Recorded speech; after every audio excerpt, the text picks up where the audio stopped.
Hi friends, my dream food സ്റ്റോറിയിലെ പുതിയൊരു വീഡിയോയിലേക്ക് എല്ലാവർക്കും സ്വാഗതം. സോയ ചങ്ക്സ് കൊണ്ട് നമുക്കിന്നൊരു പുതിയൊരു പലഹാരം തയ്യാറാക്കിയാലോ?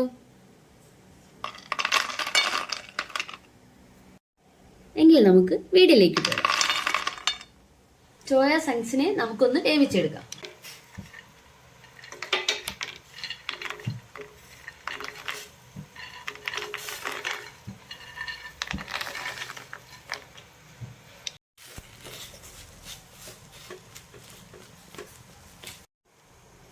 ഇതിനെ നമുക്ക് നന്നായി ഒന്ന് വേവിച്ചെടുക്കാം.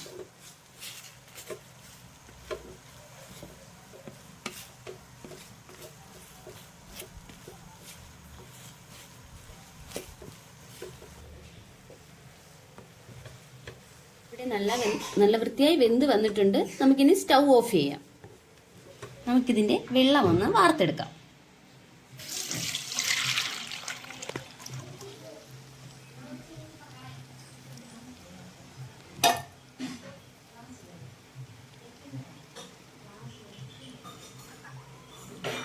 നല്ല പോലെ ഒന്ന് വെള്ളം വാർന്നു പോയതിന് ശേഷം നമുക്കിതിനെ ഒന്ന് എടുക്കാം.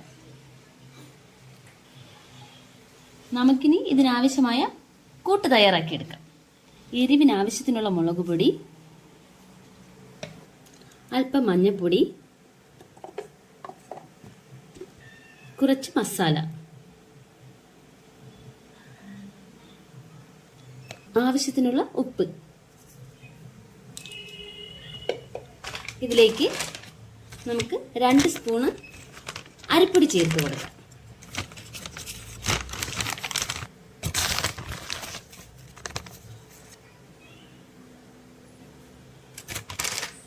ഇതിലേക്ക് കുറച്ച് വെളിച്ചെണ്ണ ഉപയോഗിച്ച് കുഴച്ചെടുക്കാം.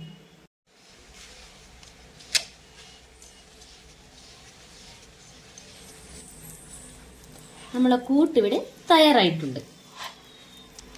വെളിച്ചെണ്ണ ഉപയോഗിച്ച് ഈ ഒരു പരുവാകുന്നത് വരെ നമ്മളൊന്ന് കുഴച്ചെടുക്കണം. കണ്ടോ, ഈ പരുവാകുന്നത് വരെ നമ്മൾ ആ മാവും മുളക് പൊടിയും നമ്മൾ ചേർത്ത് എല്ലാം കൂടി ആയിട്ട് ഒന്ന് കുഴച്ചെടുക്കണം. നമ്മൾ വേവിച്ച് വെച്ചിരിക്കുന്ന സോയ ചങ്ക്സ് പിഴിഞ്ഞ് നമുക്കിതിലേക്ക് ചേർത്ത് കൊടുക്കാം.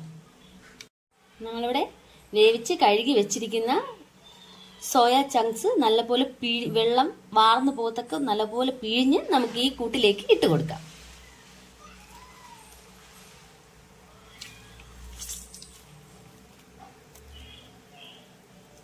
ഇതിനെ നമുക്ക് കഷ്ണങ്ങൾ മുറിച്ചിടണമെങ്കിൽ അങ്ങനെ ഇടാം. ഞാനിപ്പോൾ ഇതിനെ മുറിക്കുകയൊന്നും ചെയ്യുന്നില്ല.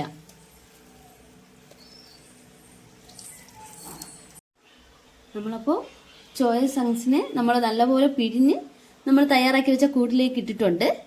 നമുക്കതിനെ നല്ല കൈ കൊണ്ട് തന്നെ നല്ലപോലെ ആ അരപ്പെല്ലാം പിടിക്കത്തക്ക വിധം നമുക്ക് നല്ലപോലെ ഒന്ന് കുഴച്ച് മിക്സ് ചെയ്ത് എടുക്കാം. കണ്ടോ, അപ്പോഴത്തേക്ക് അതിലേക്ക് ആ മുളകിൻ്റെയും മഞ്ഞപ്പൊടിയുടെയും ഉപ്പിൻ്റെയൊക്കെ എല്ലാം അതിൽ പറ്റിയിരിക്കും.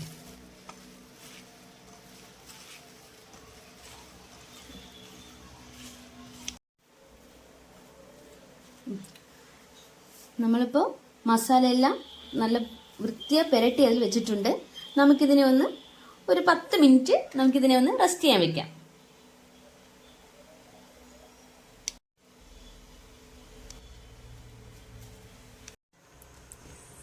നമ്മൾ ഗ്യാസ് കത്തിച്ച് നമുക്ക് വറുത്തെടുക്കാനായി ഒരു പാത്രം അടുപ്പത്ത് വെച്ച് കൊടുക്കാം. നമുക്കിനി ഇതിലേക്ക് വറുത്ത് കോരാനായി ആവശ്യത്തിനുള്ള എണ്ണ ഒഴിച്ചു കൊടുക്കാം. എണ്ണ ചൂടായി വന്നിട്ടുണ്ട്. നമുക്കിതിനെ ഇനി വറുത്ത് കൊടുക്കാം.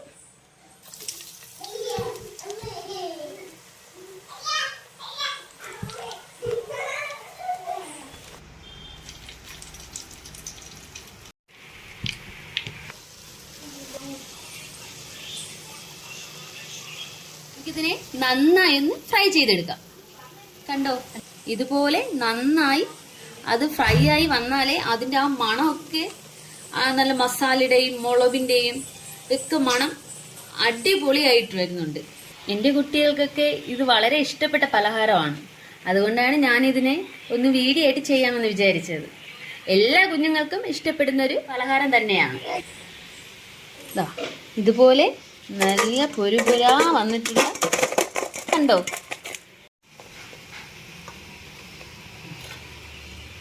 നമ്മൾ ചിക്കനൊക്കെ പൊരിച്ചെടുക്കുന്നത് പോലെ നമ്മളിത് സോയ ചങ്ക്സിന് പൊരിച്ചെടുത്തിട്ടുണ്ട്.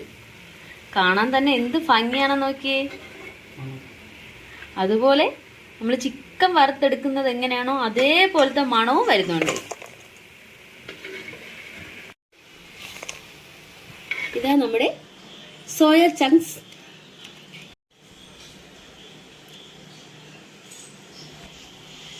നമ്മളെ ബീഫൊക്കെ പൊരിച്ചു വെച്ചിരിക്കുന്ന പോലെ നമ്മുടെ സോയ ചങ്ക്സിനെ ഇവിടെ നമ്മൾ പൊരിച്ചു വെച്ചിട്ടുണ്ട്. ഗസ്റ്റൊക്കെ വരുമ്പോൾ നമുക്ക് ഇതുപോലെയൊക്കെ ഒന്ന് ട്രൈ ചെയ്ത് നോക്കാം. എല്ലാവർക്കും നല്ല പോലെ ഇഷ്ടപ്പെടുന്ന ഒരു റെസിപ്പി കൂടിയാണിത്. തക്കാളി സോസോ തക്കാളി ചട്നിയുടെ കൂടെയൊക്കെ ഇത് നമുക്ക് കറുമുറ കഴിക്കാൻ പറ്റിയ ഒരു കിടിലൻ ഐറ്റമാണ് ഈ സോയ ചങ്ക്സ് കൊണ്ട് ഞാനിവിടെ ഇന്നിവിടെ നിങ്ങൾക്കായി ഉണ്ടാക്കിയിരിക്കുന്നത്. ഞാനൊന്ന് പൊട്ടിച്ച് കാണിക്കാം. കണ്ടോ, നല്ല പക്ക വട പോലെ കറുമുറ കഴിക്കാൻ പറ്റുന്ന ഒരു ഐറ്റം കൂടെയാണിത്. എല്ലാവരും ഇതൊന്ന് വീട്ടിൽ ട്രൈ ചെയ്ത് നോക്കണം. കുട്ടികൾക്കും വലിയവർക്കും എല്ലാം ഇത് ഇഷ്ടപ്പെടും. ഇതുപോലുള്ള വെറൈറ്റി കിടിലൻ വീഡിയോകൾക്കായി ഞങ്ങളുടെ യൂട്യൂബ് ചാനൽ ഇപ്പോൾ തന്നെ സബ്സ്ക്രൈബ് ചെയ്യുക. ഓക്കേ.